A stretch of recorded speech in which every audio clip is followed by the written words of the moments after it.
Hi, everybody. Welcome to this week's show. I'm joined in the studio to my right, my buddy, the host of Turner Classic Movies, the hilarious ranter on the Jimmy Dore Show. It's one and only Ben Mankiewicz. Hi, Ben. How are you? Hey, James. Ben, great rant last week. People are talking about it. It's going to have to hold over. There isn't one this week. I got one. No problem. Across the glass from me, we have a special guest with us. We have author Ed Rampell, who's the new book. It's called The Hawaii Movie and Television Book, which is out right now, right? Aloha. Aloha. It sure is. It's a book all about the movies of Hawaii. We're going to talk to Ed later on in the show. Across from him, a hilarious comedian, the host of Comedy and Everything Else, and the blog, The Miserable Liberal. It's Steph Zamorano. Hey, Steph, how are you? Hola, Jaime. Oh, that's great. Somebody sent me an email. They're upset that the Comedy and Everything Else. They go, why do you keep mentioning Comedy and Everything Else? You guys aren't uploading new episodes. What'd you tell them? I said, well, there's 180 episodes there of us interviewing other comedians, so maybe you'd like to enjoy those. Oh, yeah. Oh, on the phone, hilarious comedian from Mystery Science Theater 3000. It's TV's Frank Conniff. Hi, Frank. How are you? Hello there. All right. Frank, how's your new podcast doing well? Yes, it's a blockbuster. It's called Dracula Has Risen in the Polls. It's the latest episode of Podhouse 90, my anthology of original radio plays, and I'm just the money is just pouring in. Yeah, I know how that podcast money is. You combine the world of podcast with the world of original radio plays. I mean, Jesus, how do you not make money? I know. I'm just very crash when it comes to coming up with commercials. You're so commercial, yeah. Wow, you're always were you a marketing major? Because it sounds like you're a. I did. I'm just in it. Anyone who looks at my career knows I'm just in it for the money. Yes, you're all about promotion. You and Carrot Top. Yeah. Anyway, also with us, sitting in right now, our resident Japanese man, hilarious comedian from Team Yasumura. It's Robert Yasumura. Hey, Robert. Just to be clear, I'm about as Japanese as you are. I think you're a little bit more. My parents weren't in an internment camp. To be fair, just one of my parents was in an internment Okay, camp. that's fair. That's still 100% more than me. Okay. Fair enough. Fair enough. Okay. Come on, I gotta bump up the ethnicity on this show, Robert. I can't have frickin' 6 Jew white guys sitting around.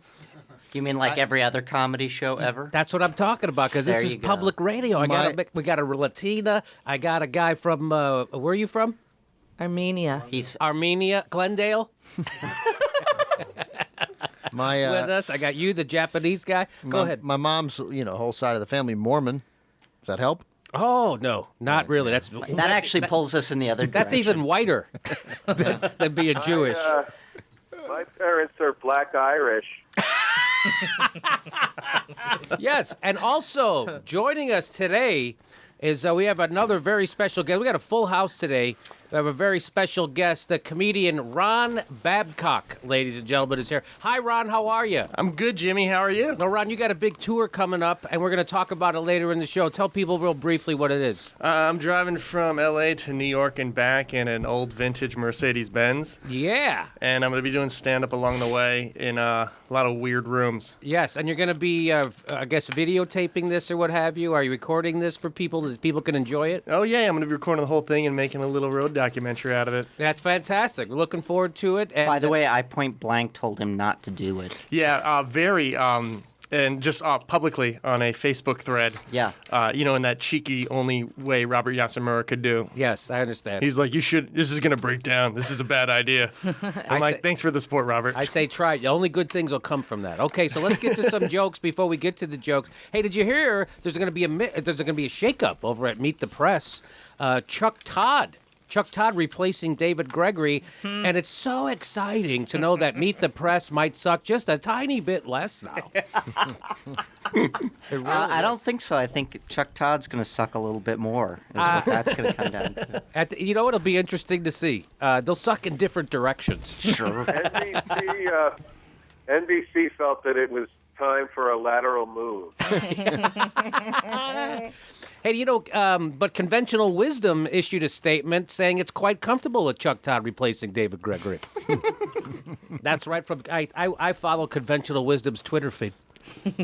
Hey, by the way, did you hear Joe Morning Joe Ball? Joe Scarborough. Yeah. He got a little upset about he thinks the reporters in Ferguson, I don't know if you saw the reporters in Ferguson, they got roughed up a little bit by the cops there, right? A couple of reporters. Yeah. And so everybody's outraged except Morning Joe Ball. He was upset. He said, he goes, hey, if I'm a reporter and a cop tells me to leave 13 times, I'm going to get out of there. That's what he said. So according to Joe, Morning Joe Ball, journalism never happens on the set of Morning Joe, so it should never happen in Ferguson either. I personally would go to McDonald's more often if reporters got roughed up there. I mean, I think that was just The reporters were there at McDonald's for an exclusive interview with Mayor McCheese. How does a guy? Going on. Scarborough said that he thought the Huffington Post reporter and the Washington Post reporter were just there and just engaged in that because they wanted to get on TV. That's what he said, which is amazing considering he's a guy who left Congress just to be on TV. This is coming from a guy who spends his day sitting in a TV studio with makeup on, looking into a camera. Quit the United States Congress. So he left can- in the middle of his term to be on TV. To be on TV. I By think the way, the cops got a bad rap, though, because they were only there for an anti-obesity sting. So it's yeah. it just was misreported. you yeah, know? it's just got cross purposes. Yeah, they told him to leave McDonald's and go, they were throwing vegetables at him. Yeah, Or they're something. like, there's a farmer's market down the street. Yeah, those were actually Michelle Obama's cops. That's right. Yeah. By the way, our own the federal chief of force. police for McDonald Land, also a racist. Yes, also a racist. Oh, we all know that guy is. But hey, by the way, Expendables 3, by the way, opening this Thursday, so that's today. Oh, we got to go start waiting in line now. I can't wait to Expendables? miss that. That's open this week. But you know what I say? Haven't we had enough bad news this week? And by the way, speaking of Ferguson, it's a good thing that the Ferguson police have a huge weapons arsenal and full riot gear to defend the killing of an unarmed black kid. Because that's what you need when you're going to kill an unarmed black kid. Okay, what's coming up on today's show? We're going to talk about Ferguson. Inside, outside, upside, inside, downside, the white side, the black side. We're talking about it. Plus, Meghan McCain. She's got something to say about Edward Snowden. And what is it? Well, the answer just might surprise you. Or will it? Plus, we got phone calls today from one of the lawyers who's filing that lawsuit with John Boehner against President Obama. We got God calls in today. And we also got Tuesdays with Moron, plus a lot more. Wow. Right. That's today on the Jimmy Dore Show.